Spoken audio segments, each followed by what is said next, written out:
Revelation chapter 6, the opening of the sixth seal.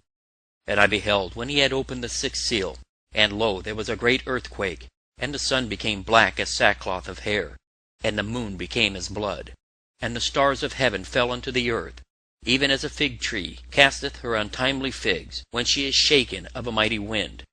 And the heavens departed as a scroll when it is rolled together, and every mountain and island were moved out of their places.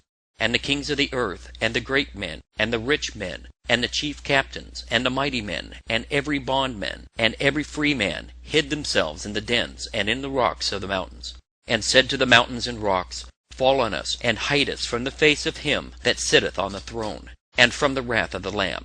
For the great day of his wrath is come, and who shall be able to stand?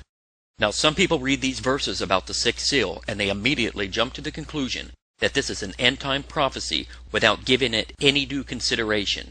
If the sixth seal was an end-time event, it would mean there was a 1700-year gap between the fifth and sixth seal. It would also mean that Jesus Christ returns before the seventh seal, all 7 of the trumpets, all 7 of the plagues or bowls of judgment, and the vast majority of Revelation being unfulfilled.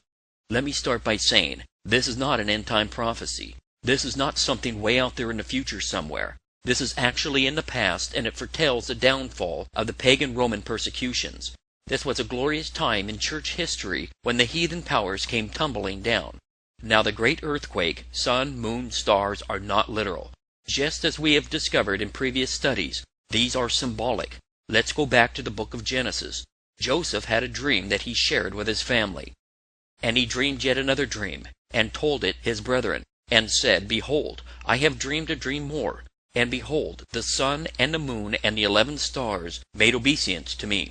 And he told it to his father and to his brethren. And his father rebuked him, and said unto him, What is this dream that thou hast dreamed? Shall I and thy mother and thy brethren indeed come to bow down ourselves to thee to the earth? Jacob Israel immediately connected the symbolism of the sun, moon, and stars as members of their entire family. He did not ooh and ah that the literal sun, moon, and stars bowed to him. He knew it was symbolic. Let's go to the book of Daniel. And out of one of them came forth a little horn, which waxed exceedingly great, toward the south, toward the east, and toward the pleasant land. And it waxed great, even to the host of heaven. And it cast down some of the hosts of the stars to the ground, and stamped upon them. Yea, he magnified himself, even to the prince of the host. And by him the daily sacrifice was taken away, and the place of the sanctuary was cast down. In these verses, it was Antiochus Epiphanes who overthrew the ruling authorities in the Near East after the death of Alexander the Great in 323 BC. Antiochus Epiphanes was a dreadful character. He organized an expedition against Jerusalem, which he destroyed. He most cruelly put many of its inhabitants to death. His soldiers went into the Jewish temple and slaughtered a pig on the altar of the Lord. They set the pig ablaze and took the meat and tried to make the Jewish men eat it. The men refused, and he cut out their tongues, scalped them, cut off their hands and feet, and burned them on the altar. So we've established once again the symbolism of the sun, moon, and stars as rulers and governing powers. And mountains, islands, and rocks represent prophetical kingdoms and peoples. With this being established, it is no doubt the Christian martyrs must have testified to their persecutors. They must have warned the pagan Romans of the wrath of God and the day of vengeance that would surely come upon them unless they repent and stop the persecutions.